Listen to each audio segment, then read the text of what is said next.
25 வருஷம் நான் சான்ஸ்கிரிட் டீச்சரா வேலை பார்த்தேன். அதுக்கப்புறம் ஒரு நாள் முடிவு பண்ணேன், போதும் நம்மளுடைய டீச்சிங் அப்படின்ட்டு. அதுக்கப்புறம் இப்போ ஆர்சிஎம் அப்படிங்கிற ஒரு கடை வச்சிருக்கேன். அது ஃபுல்லா பாத்தீங்கன்னா ஆர்கானிக் ஷாப். அதுக்கு முன்னாடி சான்ஸ்கிரிட் டீச்சரா இருந்தப்போ நான் வந்து ஸ்கவுட் மாஸ்டராவும் இருந்தேன். எனக்கே சமயத்துல ஆச்சரியமா இருக்கும். ஏன்னா நார்மலா வந்து ஸ்கவுட் மாஸ்டரா இருக்கிறவங்க மோஸ்ட்லி பிடி டீச்சரா இருப்பாங்க. இல்ல பிரைமரி ஐ மீன் ஒரு எல்கேஜி யூகேஜி ஹேண்டில் பண்றவங்களா தான் இருப்பாங்க. அந்த மாதிரி டீச்சர்ஸ் தான் அந்த ஸ்கவுட்டுக்கே வருவாங்க. பட் என்னன்னு எனக்கு தெரியாது. என்னுடைய கரஸ்பாண்டன்ட் கூப்பிட்டு சொன்னாங்க, ரேணுகா நாளையில இருந்து நீ ஸ்கவுட் ட்ரைனிங்க்கு போகணும்னாங்க. ஓகே மேடம்ட்டேன். அது எப்படி என்ன எதுவுமே எனக்கு தெரியாது. அதுக்கப்புறம் சான்ஸ்கிரிட் டீச்சராகவும் தொடர்ந்து வேலை செஞ்சேன், ஸ்கவுட் மாஸ்டராகவும் தொடர்ந்து வேலை செஞ்சேன். இப்போ ஆர்கானிக் ஷாப், ஆர்கானிக் ஐட்டம் எல்லாமே பொருள் எல்லாமே வச்சிருக்கேன். இத தவிர எனக்கு வந்து பெருசா நான் ஒன்னும் சாதிக்கலாம் இல்ல. ஆனா நிறைய சாதிக்கணுங்கிற ஆசை. எப்படி சாதிக்கணும்னா, அடுத்த தலைமுறைக்கு நாம என்ன செய்யணும், அவங்கள எப்படி நல்வழிப்படுத்தணும் அப்படிங்கிற ஒரு திருப்தியோட என்னுடைய மரணம் இருக்கணும் அப்படிங்கிறது தான் என்னுடைய முதல் விருப்பம். அதை ஃபாலோ பண்ணிக்கிட்டே தான் இருக்கேன். இந்த ஆர்கானிக் ஷாப்பும் அதே மாதிரிதான். எப்படி என்னோட குழந்தைங்களுக்கு நான் நல்லதே சொல்லி கொடுத்தேனோ, ஸ்கவுட்டும் ஒரு நல்வழி பாதை மாணவர்கள் மாணவிகளுக்கு. அதே மாதிரி இந்த ஆர்கானிக் ஷாப்பும் ஒரு நல்ல உணவு, கலப்படம் இல்லாத பொருள். எப்படி மேடம் கலப்படம் இல்லாததுன்னு சொல்றீங்க? கலப்படம் இல்லாம ஒரு பொருளை விற்க முடியுமானா கண்டிப்பா விற்க முடியுங்கிறத இந்த கம்பெனி நிரூபிச்சிருக்கு. அதுக்கு எடுத்துக்காட்டு நாங்க தான். எந்த ப்ராடக்ட் விற்கிறவங்களும் நீங்க பாத்தீங்கன்னா, அவங்க அதை சாப்பிட்டு பார்த்திருக்க மாட்டாங்க, அதை அவங்க அனுபவிச்சு பார்த்திருக்க மாட்டாங்க. ஆனா இங்க கான்செப்டே என்னன்னா, முதல்ல நீ உபயோகப்படுத்தி பார், அப்புறமா இத சேல்ஸ் பண்ணு. சோ இது எல்லாமே நான் வந்து கனெக்ட் பண்ணிக்கிட்டேன். ஓகே, நம்மளுடைய சிந்தனையும் ஒரு பள்ளிக்கூடத்துக்கு போறோம், ஒரு ஸ்கூல்ல வேலை பார்க்கிறோம்னா அவங்களோட சிந்தனையும் ஒத்து போனாதான் வேலை பார்க்க முடியும். அதே மாதிரிதான் என்னுடைய தொழில். இத மூணையும் நான் கனெக்ட் பண்ணிட்டு தான் இதுல இறங்கினேன். இதுதான் என்னை பத்தின ஒரு இன்ட்ரடக்ஷன். குழந்தைங்களுக்கு என்னைக்கு வேணாலும் நான் வந்து சொற்பொழிவு, உபன்யாசம் சொல்லிக் கொடுப்பேன் ஆஸ் ஏ ஃப்ரீ காஸ்ட். நிறைய குழந்தைங்களுக்கு சொல்லி கொடுத்துருக்கேன். நிறைய மேடைகள் பசங்க ஏறி இருக்காங்க. பட் எதனால அது கண்டினியூ ஆகலைன்னா, ஒரு 6வது வரைக்கும் வருவாங்க. அதுக்கப்புறம் அவங்க மேக்ஸ், சயின்ஸ்ல கான்சென்ட்ரேட் பண்ணிட்டு போயிடுவாங்க. மேல மேல அவங்களால அது வளர முடியல. அந்த ஒரு ஏக்கமும் இருக்கு. காட் கிரேஸ் அது எனக்கு திரும்பவும் குழந்தைங்கள நிறைய பேருக்கு நிறைய நல்ல விஷயங்கள் சொல்லி கொடுத்து அவங்கள ஒரு சொற்பொழிவாளரா ஆக்கணும் அப்படின்னு அந்த கடமையை எனக்கு கடவுள் கொடுத்தாருன்னா லாட் ஆஃப் தேங்க்ஸ், நன்றியோட இருப்பேன். இதுதான் என்னை பத்தின இன்ட்ரடக்ஷன். நான் இப்போ சப்ஜெக்டுக்குள்ள போலான் இருக்கேன். கரெக்டா சார்? போலாமா? ஆமா மேம், நீங்க ஸ்டார்ட் பண்ணுங்க. ஓகே. அதாவது தவமும் கர்மயோகமும் எல்லாத்துக்குமே ஒரு காரணம் இருக்கு. காரணம் இல்லாம இந்த உலகத்துல ஒரு செயலை கூட செய்ய முடியாது அப்படிங்கிறது ஆணித்தரமான நம்பிக்கை எனக்கு. எப்படின்னு பாத்தீங்கன்னா, ஒரு ஸ்கூல்ல ஃபர்ஸ்ட் 13 வருஷம் வேலை பார்த்தேன். அப்போ திருக்குறள் பேரவை அப்படின்னு ஒண்ணு நடந்துட்டு இருந்துருக்கு. இப்போ நடக்குதுன்னு கேள்விப்பட்டேன். அந்த திருக்குறள் பேரவையில என்னுடைய தோழி லத்தான்னு ஒரு டீச்சர், அவங்க கூட்டிட்டு போனாங்க. உனக்கு இந்த ஸ்பீச் எல்லாம் பிடிக்கும்ல, கேளு அப்படின்னாங்க. நான் வந்து கேட்டேன். ஃபுல்லா திருக்குறளை பத்தி அப்படி அக்கு வேறு ஆணி வேற எல்லாருக்கும் புரியும்படியா, பாமரர்களுக்கும் புரியும்படியா நல்லா நிறைய புலவர்கள் வந்தாங்க, பேசினாங்க. எனக்கு அங்க உட்கார்றதுக்கே கூச்சமா இருந்தது. ஏன்னா எனக்கு அந்த அளவுக்கு அப்போ நான் பேசுவேனான்னு எனக்கே தெரியாது. பேசுறத கேட்கதான் பிடிச்சிட்டு இருந்தது. அப்படி கேட்கும்போது எல்லாம் முடிஞ்சாச்சு. முடிஞ்சோடனே ஒருத்தருக்கு ஒருத்தர் இன்ட்ரடக்ஷன் கொடுத்தாங்க. நீங்க யாரு மேடம்? எங்கேருந்து வரீங்கன்னாங்க. இது மாதிரி என்னுடைய ஃப்ரெண்டு சொன்னாங்க. அப்படியா, உங்களுக்கு பகவத்கீதைனா ரொம்ப பிடிக்குமா அப்படின்னாங்க. நான் பேச்சுக்கு பேச்சு அந்த அந்த வேர்டு யூஸ் பண்ணேன். ஆமா சார், எனக்கு பகவத்கீதைனா பிடிக்கும். நான் சான்ஸ்கிரிட்ல வந்து டீச்சரா இருக்கிறதுனால ஸ்லோகா எல்லாம் எடுக்கிறேன் அப்படின்னு. உடனே அவர் சொன்னாரு, நாங்க ஒரு நாள் சொல்றோம்மா, நீ வந்து பகவத்கீதையும் கர்மயோகத்தையும் சாரி தவத்தையும் கர்மயோகத்தையும் ஒரு ஒப்பனை, ஒரு ஒப்பாய்வு அதை செய்ய முடியுமாமா? அந்த தலைப்புல நீ பேச. அவங்களதான் டாபிக் கொடுத்தாங்க, நானா கேட்கல. ஏன்னா நான் பேசுவேனான்னு எனக்கே தெரியும். இது எப்போ நடந்ததுன்னா 6/2/2002 நடந்தது. குரோம்பேட்டையில ஒரு ஸ்கூல்ல. ஓகே சார் அப்படின்ட்டேன். கண்டிப்பா பண்றேன் அப்படின்ட்டு வீட்டுக்கு வந்தேன். பகவத்கீதை புக்கை எடுத்தேன், திருக்குறளை எடுத்தேன், படிச்சேன். எனக்கு என்ன அன்னைக்கு தோணினதோ நான் அதை பேசினேன். அதுதான் ஃபர்ஸ்ட் ஸ்டெப் நான் பேச ஆரம்பிச்சது. அடுத்தது என்ன அப்படின்னா, திடீர்னு ஸ்கூல் விட்டாச்சு, ஈவினிங் வீட்டுக்கு போயிட்டு இருக்கேன். போனோன்னா பக்கத்துல பிசிஓ, அப்பெல்லாம் போன் கிடையாது. என்னுடைய கரஸ்பாண்டன்ட் போன் பேசுறாரு. நாளைக்கு வந்து நீ பகவத்கீதைய பத்தி மைக்ல பேசணும் அப்படின்னு சொல்லிட்டாரு. எதை பத்தி பேசுறதுன்னு எனக்கு தெரியல. எதை எடுத்துக்கலாம் ஒன்னும் புரியல. பகவத்கீதைன்னு வேற சொல்றாரு. ஏன்னா பகவத்கீதைங்கிறது ஒரு பெரிய சமுத்திரம். அதுல எவ்வளவோ பேரு ஸ்பிரிச்சுவல் டாக் கொடுத்திருக்காங்க. இங்கிலீஷ்ல எல்லாம் கொடுத்திருக்காங்க. நிறைய மொழிகள்ல கொடுத்திருக்காங்க. நான் ஒண்ணுமே இல்ல. இப்பதான் ஒரு புள்ளி தான். அப்படி இருக்கும்போது என்னால என்ன பேச முடியும் அப்படின்னு யோசிச்சேன். ஏன்னா இது எனக்கு கிடைச்ச ஒரு சந்தர்ப்பம். அந்த சந்தர்ப்பத்தை விடக்கூடாது. ஏன்னா அப்பதான் நான் நல்லது குழந்தைங்களுக்கு சொல்ல முடியும். அப்படிங்கிறதுனால நான் என்ன பேசினேன்னா, கார்கில் போர் பகவத்கீதையும் கம்பேர் பண்ணி பேசினேன். எனக்கு எப்பவுமே இந்த கம்பேரிசன், ஏன்னா காளிதாசனுடைய நிறைய கவிதைகள், நாடகங்கள் எல்லாத்தையும் நான் படிச்சதுனால அவனுடைய அந்த ஸ்டைல் எனக்கு ரொம்ப பிடிக்கும். காளிதாசன் வந்து உபமா காளிதாசஸ்ய அப்படின்னு சம்ஸ்கிருதத்துல சொல்லுவாங்க. அந்த காளிதாசனுக்கு உள்ள அறிவு அபரிமிதமான ஒரு அறிவு. எல்லாத்தையும் கம்பேர் பண்ணி சொல்லும்போது அதை ரசிக்க முடியாதவங்க கூட அழக ரசிப்பாங்க. அந்த அளவுக்கு இயற்கையோட ஒன்றினவன் காளிதாசன். அதனால எனக்கு அந்த கம்பேரிசன் பிடிக்கும்.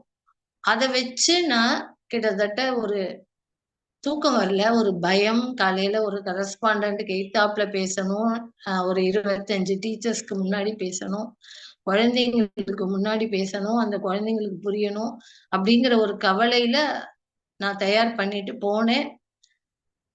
வித்தின் 5 to 10 minutes தான் டைம். ஏன்னா பிரேயர் நிறைய பேசினா குழந்தைங்க மயக்கம் போட்டு விழுந்துருவாங்க வெயில்ல. அதனால பேசிட்டு நான் பாட்டுக்கு கிளாஸ்க்கு போயிட்டேன்.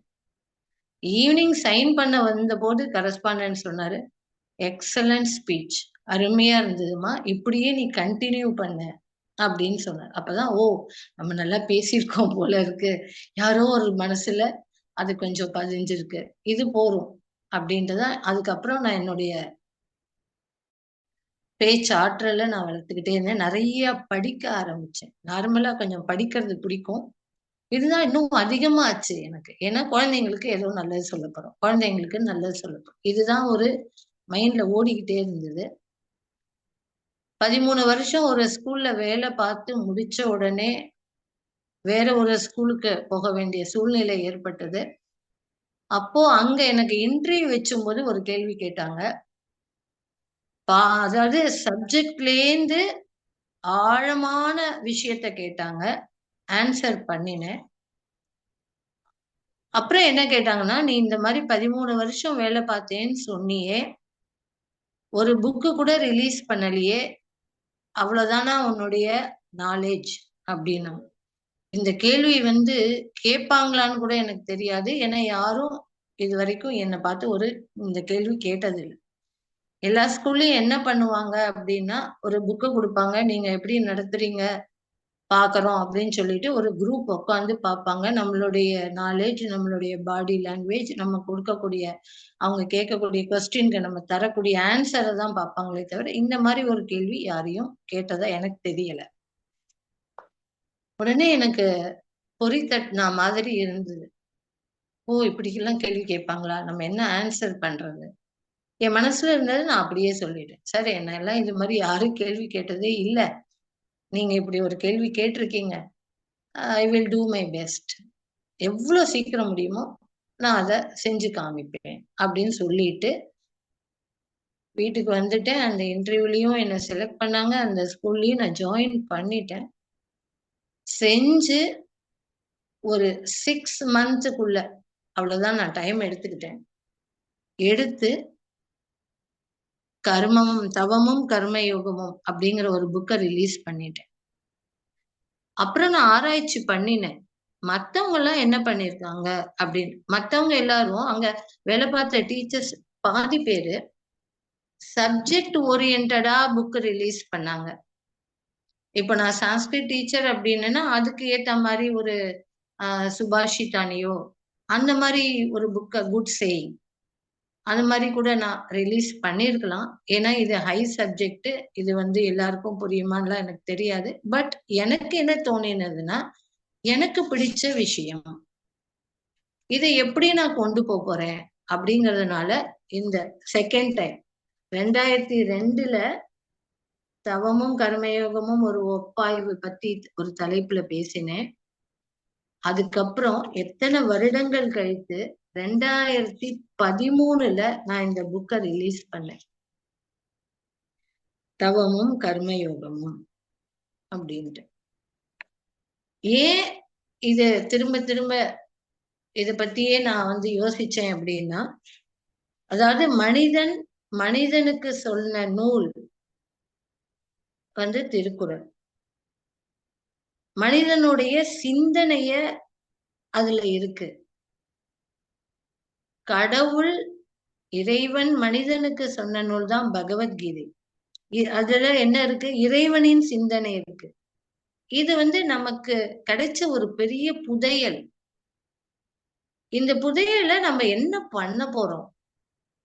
சும்மா வீட்ல ஒரு புக்க வாங்கி வச்சுட்டு, அதுக்கு ஒரு பூவ போட்டுட்டு இருக்கிறதுக்கு பேரு வந்து புதையல் அப்படி இல்லையே! இத யூஸ் பண்ணணும். இத மக்கள் கிட்ட கொண்டு போகணும்.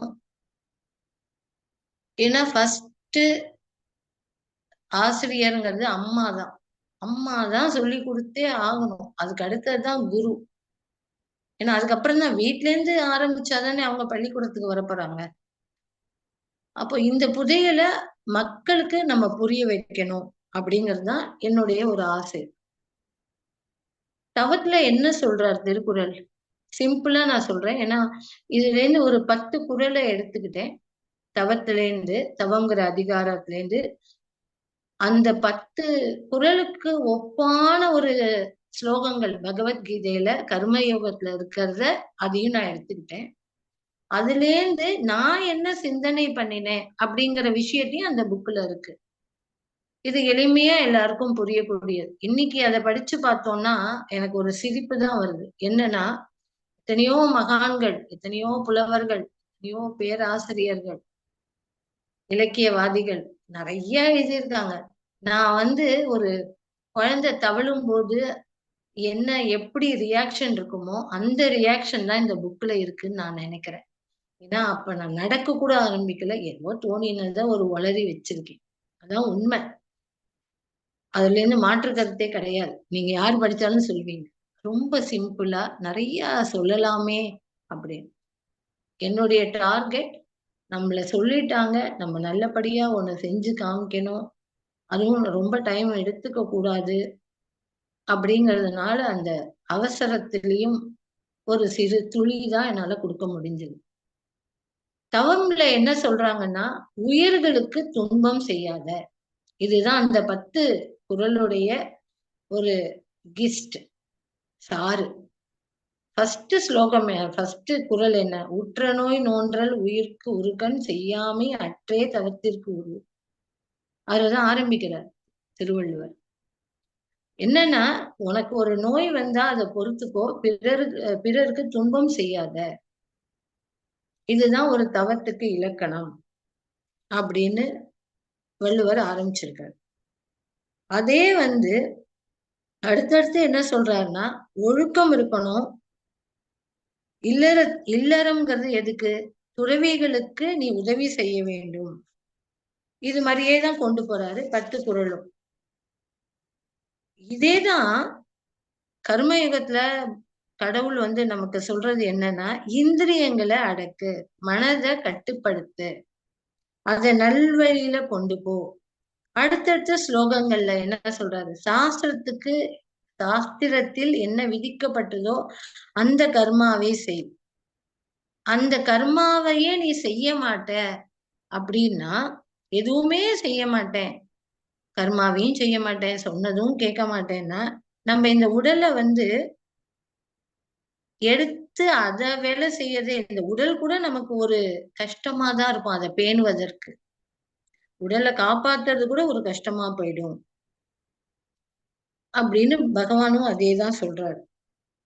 எப்படி ஒரு நெருப்பு புகையால மறைக்கப்பட்டிருக்கு, ஒரு கண்ணாடி அழுக்கால மாசுவா இருக்கு, ஒரு வயித்துல இருக்கிற குழந்தை கருப்பையில மூடி இருக்கு. இதெல்லாம் என்ன ரீசன் அப்படின்னா, ஆசையால் ஞானம் தெரியல அப்படின்னு கிருஷ்ணன் சொல்றார். உலகத்தோடு கடமை எனக்கு ஒண்ணுமே இல்லப்பா, இந்த 3 உலோகத்திலயும் எனக்கு அடைய முடியாதது எதுவுமே கிடையாது, ஆனாலும் நான் கர்மாவை செய்யறேன், அதே மாதிரி நீயும் செய்யின்ட்டு யார்கிட்ட சொன்னாரு? அர்ஜுனன் கிட்ட சொன்னார். எந்த செயலை செஞ்சாலும் அது இறைவனுக்கே அப்படிங்கிற ஒரு சிந்தனையோடு செஞ்சா அந்த ஆன்மா இறைவனோட இணையும், இந்திரியங்கள் அடக்கும். இதுதான்ப்பா கர்மயுகத்துல பகவான் சொல்ற ஒரு ஒரு சாறு. இதுதான். இத நாம எப்படி டெவலப் பண்ணணும், அதை நாம முதல்ல புரிஞ்சுக்கணும். இந்திரியங்களை அடக்கிறது ரொம்ப ரொம்ப ரொம்ப ரொம்ப கஷ்டம். சிம்பிளா புரிஞ்சுக்கணும்னா அடக்கிதான் ஆகணும். இப்ப நம்ம ஒரு சினிமா தியேட்டருக்கு போறோம், அந்த சினிமா தியேட்டர்லயே நம்ம உட்கார்ந்துட போறது இல்ல, திரும்ப வீட்டுக்கு தான் வரப்போறோம். அதே மாதிரி இந்த பூலோகத்துல நாம பிறந்துட்டோம், நம்ம இங்கே இருக்க போறது இல்ல, நம்ம கடவுளோட இணையணும். அந்த இணையும் போது நீ எது மேலேயாவது ஒரு பற்று வச்சிருந்தேன்னா, அந்த பற்றுதோட ஞாபகத்தோட தான் உன்னுடைய மரணம் இருக்குமே தவிர வேற மாதிரி இருக்காது. அப்போ அந்த பற்றோட இருக்கும்போது நீ ஏதோ ஒரு விஷயத்த ஒரு மானா நினைச்சுக்கிட்டு நீ இறந்து போனேன்னா மானாதான் பிறப்ப. இதுதான் கடவுள் சிம்பிளா சொல்றாரு. பற்றை அறு, அதை விட்டுடு, அதுல இருந்து வெளியில வா அப்படின்னு தான் சொல்றாரு. அப்படி சொல்லும் போது நாம அதை புரிஞ்சுக்கணும். ஏன்னா பகவானே ஒரு இடத்துல கவலைப்படுறான். அருமையான இடம், அழகான இடம். ஐயோ, இந்த மக்கள் பகவத்கீதையெல்லாம் நான் சொல்லிட்டேன், ஆனாலும் இதுங்க புரிஞ்சுக்காம திரும்ப திரும்ப ஆசையிலேயே வழண்டு வழண்டு கஷ்டப்படுதே அப்படின்னு கடவுள் ரொம்ப வருத்தப்படுறான். எந்த இடத்துல வருத்தப்பட்டான்? இதுக்கு ஏதாவது சாட்சி இருக்கா? அவன் ஏன் வருத்தப்படுறான் அப்படின்னா சாட்சி இருக்கு. எங்க வருத்தப்படுறான்னா வைகுண்டத்துல வருத்தப்பட்டுட்டு கவலையா உட்கார்ந்துருக்கான். ஐ மீன் கவலையா சயனம். அவருடைய அந்த கவலையான முகத்தை மகாலட்சுமியும் பாக்குறாங்க, பூமாதேவியும் பாக்குறாங்க. என்ன இன்னைக்கு பகவான் ரொம்ப கவலையா இருக்காரே அப்படின்னு கேட்கும்போது, பகவான் சொல்றாரு, எனக்கு எவ்வளவோ 18 அத்தியாயமும் சொல்லிட்டேன்.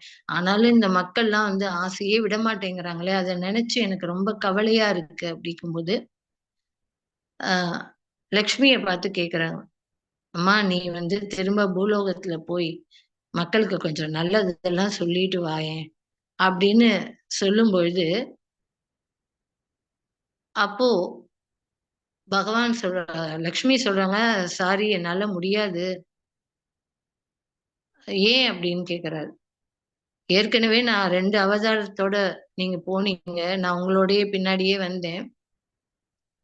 கிருஷ்ணா அவதாரத்துல எப்ப பாரு நான் வந்து சத்யபாமாவோடயே சண்டை போட வேண்டியதா போச்சு. ராமாவதாரம் கேட்கவே வேண்டாம். ராவணன் என்ன தூக்கிட்டு போயிட்டான். இந்த வேலை உங்களோட வந்தப்பவே எனக்கு இத்தன பிரச்சனையா இருக்கும்போது, நான் இப்போ என்ன போய் தனியா சொல்றீங்களே! இது எப்படி? அப்படின்னு சொன்னாரு. அப்போ அ இப்படி திரும்பி பார்க்குறாரு. திரும்பி பார்த்தோனே, பூமாதேவி வந்து என்ன சொல்றாங்க அப்படின்னா, "நான் போறேன். நான் காத்துட்டு இருக்கேன். நீங்க என்ன சொல்ல மாட்டீங்களான்னு." ஆச்சரியமா இருந்தது. "காத்துட்டு இருக்கியா?" "ஆமா, யுகமா காத்துட்டு இருக்கேன்." அப்படின்னு சொல்லி அவங்க விளக்கம் சொல்றாங்க. பூமாதேவி என்ன அரக்கன் கிட்டேருந்து நீங்க காப்பாத்துனீங்க. வராக அவதாரத்துல. அப்போ நீங்க எனக்கு என்னுடைய கணவர், அதனால என்ன காப்பாத்துனீங்க. நான் உங்கள ஒரு கேள்வி கேட்டேன். நான் கஷ்டத்துல இருக்கும்பொழுது என்ன காப்பாத்துனீங்களே, அதே போல மக்கள்லாம் கஷ்டமா இருக்காங்களே, அவங்களெல்லாம் எப்படி காப்பாத்துவீங்க? அதுக்கு என்ன வழின்னு கேட்டேன். நீங்க 3 விஷயம் சொன்னீங்க. இங்க பாருங்க நான் புடவையில முடிச்சு போட்டு வச்சிருக்கேன். நீங்க லிசன் பண்ணீங்கன்னா தெரியும். பழைய காலத்துல எல்லாம் சொல்லுவாங்க. மறந்து போயிட்டோம்னா, அந்த புடவையில முடிச்சு போட்டுட்டு போ. கடைக்கெல்லாம் போனோம்னா, ஒரு செயல் சொல்லணும், செய்யணும்னா. அதே மாரி அந்த அம்மா முடிச்சு போட்டு வச்சிருந்தாங்க. என்னன்னா, பகவானுக்கு வந்து அர்ச்சனை, சரணாகதி. அதுதான் எண்டு. பகவன் சிந்தனை. இது 3யும் நான் மக்களுக்கு சொல்லணும்னு நெனைக்கிறேன்ட்டு, அவங்க தான் கோதை நாச்சியாரா பூமாதேவி பூமியில வந்து பிறந்து, நமக்கு அருமையான திருப்பாவைங்கிற பொக்கிஷத்த குடுத்துட்டு போனாங்க. சோ பகவானும் கவலைப்படுறாரு. நம்மள ஏதோ படைச்சுட்டு அப்படியே வேஸ்ட்டா நெனைக்கல. அந்த கவலை வந்து அதே மாதிரி அந்த கவலை எப்படி இருக்கு அப்படின்னா, நாம என்ன தெரிஞ்சுக்கணும் அந்த கவலையிலேருந்து அப்படின்னா, ஞானத்தை தெரிஞ்சுக்கணும். ஞானம் எப்படி தெரிஞ்சுக்கலாம்? யார் மூலமா தெரிஞ்சுக்கலாம்? அப்படின்னா, ஈஸி குரு மூலமா தெரிஞ்சுக்கலாம். அது எப்படி குரு மூலமா தெரிஞ்சுக்க முடியும்? அப்படின்னா, அதுக்கு ஒரு எடுத்துக்காட்டு சொல்றேன். யது அப்படின்னு ஒரு ராஜா இருந்தான்.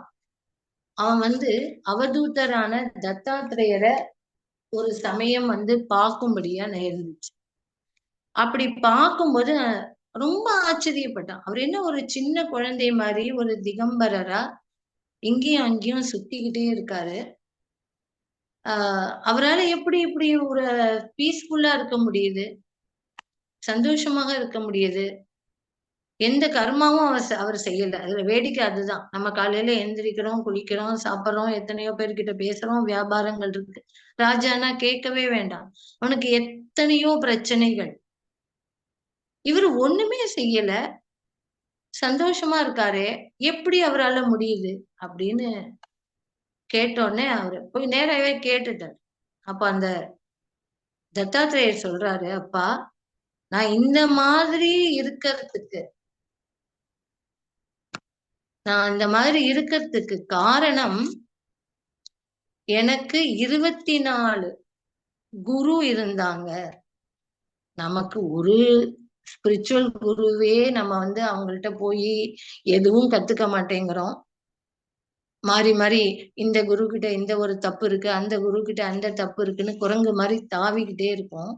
ஆனா அவரு என்ன சொல்றாரு, நான் 24 குரு கிட்டேருந்து பாடங்களை கத்துக்கிட்டேன்.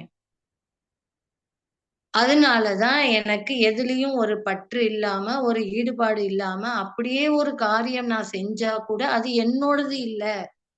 நான் எனக்காக இத செய்யல. அப்படிங்கிற பக்குவம் எனக்கு வந்ததுன்னாரு. அது யாருன்னு பார்த்தீங்கன்னா, நீங்க எல்லாரும் அந்த கதை உங்களுக்கு தெரிஞ்சிருக்கும். அந்த பிராமணர் என்ன சொல்றாருன்னா, சந்திமே குருவோ ராஜன்னு பகவே புத்தியுபாஸ்ரிதா எதோ புத்தி முப்பாதாய முக்தபோ மீக தாஞ்சிரன. அதாவது குதோ புத்திர், அதை எப்படி அந்த புத்தி உங்களுக்கு வந்தது அப்படின்னா, அவர் என்ன சொல்றாரு, மன்னா நான் வந்து எல்லா ஆச்சாரியர்கள்ட்ட இருந்தும் அறிவை வாங்கினேன். அந்த அறிவுனாலதான் இந்த உலகத்தோடு ஒட்டாம இருக்கேன் அப்படின்னு சொல்றார். சரி, அப்படிப்பட்ட குரு யாரா இருக்கும்? அதுலதான் வந்து விஷயமே. நம்ம குருன்னா என்ன நினைக்கிறோம்? ஒரு காவி வேஷ்டியோ வெள்ளை வேஷ்டியோ ஒரு ஆசிரமமோ ஒரு மடாதிபதியாவோ அப்படிதான் இருப்பாருன்னு இல்ல. அவர் சொல்ற சிம்பிள பார்த்தா ஆச்சரியமா இருக்கு.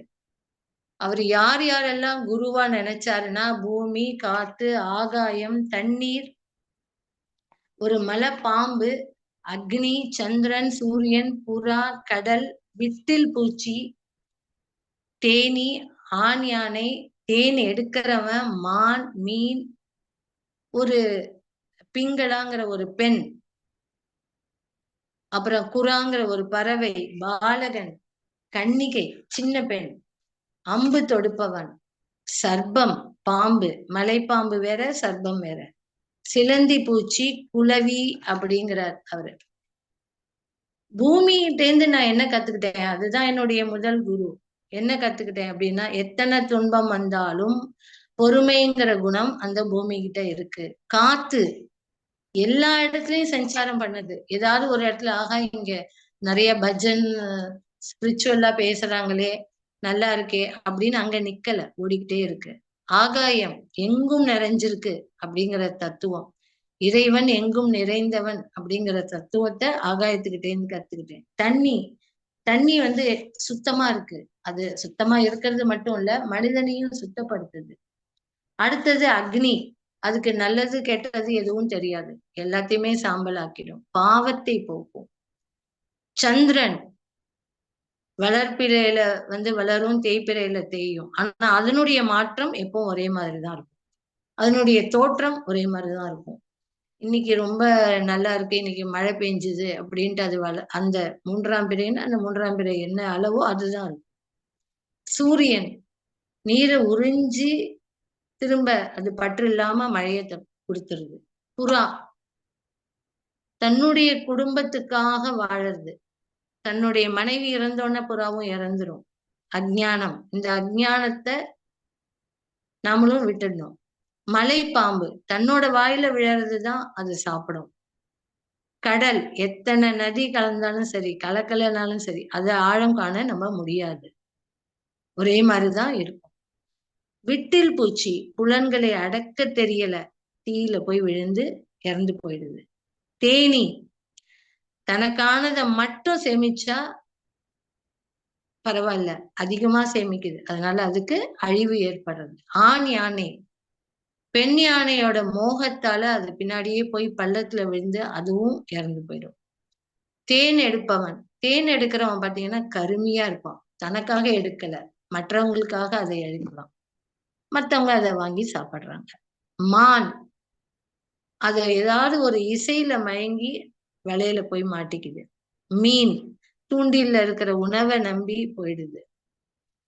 பிங்களா என்பவள் பல இஷ்ட போல வாழ்ந்து, ஒரு வேசியா இருக்கக்கூடிய பெண் வந்து இஷ்டமா வாழ்ந்து கடைசியில ஒரு முதுமை வந்த உடனே இறைவனை நினைச்சு பிரயோஜனம் இல்லை, வைராகியம் அப்ப வருது, அப்ப பிரயோஜனம் இல்லை, இறைவனை நினைக்கவும் முடியல. அந்த மாதிரி ஒரு கடவுளுடைய படைப்பா இருக்கு. புறாங்கிற ஒரு பறவை, அதுக்கு வந்து என்ன, ஒரு மாமிசம் கிடைக்குது, அதை எடுத்துட்டு போனோன்னா மத்த பறவைகள்லாம் வந்து அதை கொத்தி எப்படியாவது அதுகிட்ட இருந்து புடுங்கணும்னு பச்சி அப்படின்னு தூக்கி போடுது, அப்புறம்தான் நிம்மதி கிடைக்குது. அது மாதிரி வாழணும் அப்படிங்கிறாரு. பாலகன் குழந்தை, அதுக்கு சூது வாது வேற்றுமை ஒற்றுமை எதுவும் கிடையாது, மான அவமானம் இல்லை, இந்த பாலகனா இருக்கணும்னு தான் நான் ஆசைப்படுறேன் அப்படின்னு. கன்னிகை ஒரு பெண் வந்து வீட்டுல வேலை செய்யறா, எல்லார்கிட்டையும் கூச்சப்படுறா, அந்த மாதிரி ஒரு குணம் இருக்கு. அப்புறம் என்ன, இன்னொரு பெண்ணுடைய குணம் எப்படி இருக்கும்? 2 பெண்கள் இருந்தாங்கன்னா, ஏதாவது ஒரு சச்சரவு வருது. அதனால பகவான நினைக்கக்கூடிய எண்ணமே போயிடுது. அம்பு தொடுக்கிறவன் தன்னோட லட்சியத்துல மட்டும் இலக்கை மட்டும் தான் அவன் குறியா இருப்பான். சிந்தனை அதுலதான் இருக்கும். அது நல்ல சிந்தனையை நம்ம பண்ணினோம்னா இறைவனை அடையலாம். இல்ல வேற ஏதாவது சிந்தனை வந்துட்டு இருந்தா இறைவனை அடைய முடியும். சர்ப்பம் அது என்ன பண்ணுது?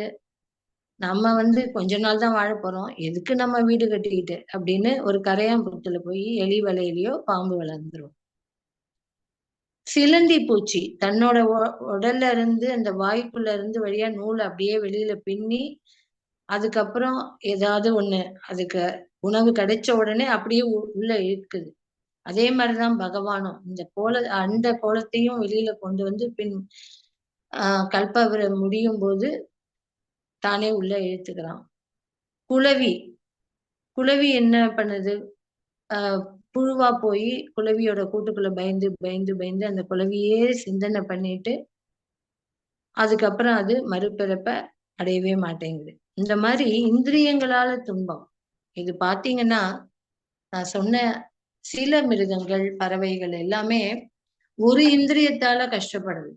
நமக்கோ பஞ்ச இந்திரியங்கள் நம்ம கட்டுப்பாடு படுத்துறதுங்கிறது ரொம்ப கஷ்டம்தான். நான் இல்லைன்னு சொல்லவே முடியாது. ஆனா கட்டுப்படுத்தணும்.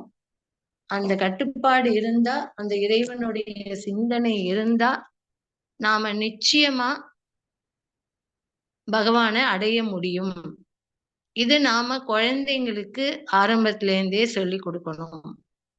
எப்படி சொல்லி கொடுக்கலாம்? சின்ன சின்ன நாமாவால. ஏன்னா நாமாவால தான் பகவான் அடைஞ்சார் வால்மீகி முனிவர். யாரும் வயசான காலத்துல பக்திய செலுத்தல. எல்லாரும் சின்ன வயசுல இருந்தே மிடில் ஏஜ்ல இருந்து தான் பக்திய செலுத்தினாங்க. ஒரு சமயம் தேஜோமயானந்தாட்ட போய் கேக்குறாங்க, நான் எப்போ பக்திய ஸ்டார்ட் பண்றது? என்னுடைய குழந்தைக்கு எந்த வயசுல சொல்லிக் கொடுக்கறதுன்னு. அப்போ என்ன சொன்னார்னா, குழந்தை வயித்துல இருக்கும் போதே சொல்லிக் கொடு. அது எப்படி சாத்தியம்? நம்ம ஒண்ணும் ஆஹ் பிரகலாதனையோ இவங்களையோ நம்ம ஜனிக்கலையே அப்படின்னப்போ அவர் என்ன சொன்னாருன்னா, அதுதான் விஷயமே. உன்னுடைய குழந்தை வயித்துல இருக்கும் போதே நீ சொல்லி கொடுத்தேன்னா முதல்ல நீ பக்குவம் அடைவ. ஏன்னா அம்மா கிட்ட இருந்து தான் வரணும். நீ பக்குவமா ராமா ராமா ராமான்னு நினைச்சிட்டே இருந்தேன்னா உன்னுடைய வயித்துல இருக்கிற குழந்தையும் நல்ல சிந்தனையோட இருக்கும். நீ டிவி பார்த்துட்டு சீரியலை பார்த்துட்டு அந்த குழந்தைய வயித்துல வச்சுட்டு நான் சந்தோஷமா இருக்கேன்னா சான்ஸே இல்லை. அந்த சந்தோஷம் வேற மாதிரி தான் போகும். இது எவ்வளவு அழகா தேஜோமயானந்தா சொன்னார். இதேதான் பகவான் கிருஷ்ணன் சொல்றான். நாம பகவத்கீதையில இருந்தும் திருக்குறள்ல இருந்து என்ன எடுத்துக்கணும் அப்படின்னா, பகவானை பாருங்க.